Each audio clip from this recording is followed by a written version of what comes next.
Ku danna subscribe sannan ku danna alamar ƙararrawa domin samun sababbin shirye-shiryen mu da zarar mun daura. Wasa kwakwalwa ne nan. Shin dan Allah al'umma a Najeriya akwai wani aiki da kuka sani da kalmar babu ba ta wakiltarsa? Misali, ni dai na ji ba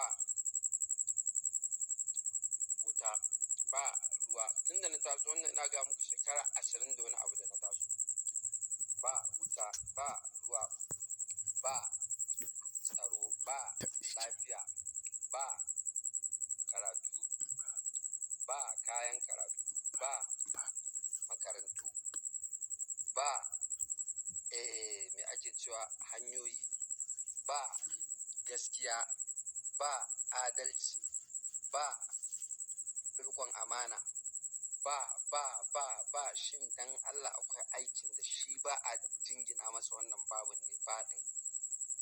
Akwai in wani ya san wannan aikin da ba a jingina ma wannan baɗin da Allah ya taimaka. In kuma babu to akwai wata mafita da za mu fito da ita gaskiya. Shawara ce. Kenan duk yadda za a yi in dai ba mu ɗauko waccan mafitar ba lallai a hayi. Ita ma waccan mafitar da za mu ɗauko gwadawa za a yi. Ba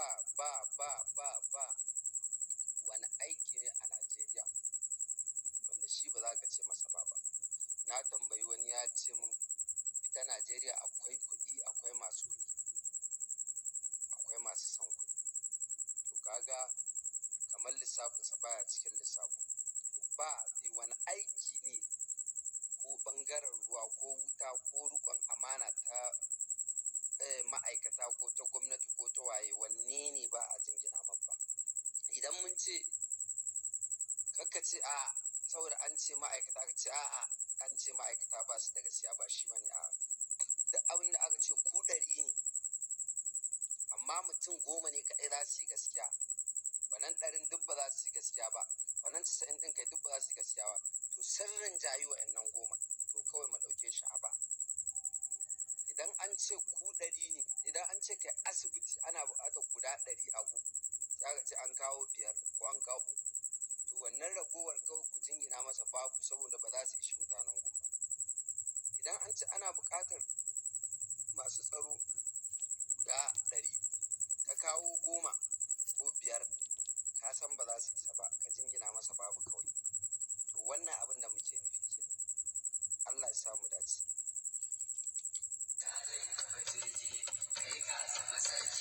Sarki na mutanen da ake baiwa madauki, malam ka fitar sai komin ka amince, lallai tafiyar ta tana nuna madauki. Kai ka zama tilo hanyar da ka bullo, koma wani ya zo to kai ne na farko. Mai gaishe ka ce ku gaishe shi, mai gaishe ka ce ku gaishe shi.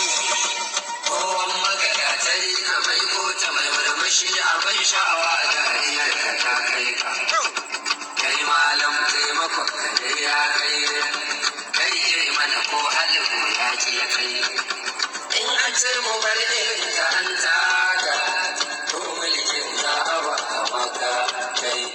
Har girma da ilimin ka duk sun kai, ko yanzu kasar uku na kai kai. Mun dai buga tamburan mu kai, ku faɗa wa mutan kasar mu sai mun kai. Tuna ƙaunar al'umma ka dora kai, in wannan ya gama ni ko kai. Mu burin mu a ce mu ga buka kai, Allah dai ya iya kai har kai. Ka iske dan da ba shi girman kai, munan jama'a suna ta fatan kai.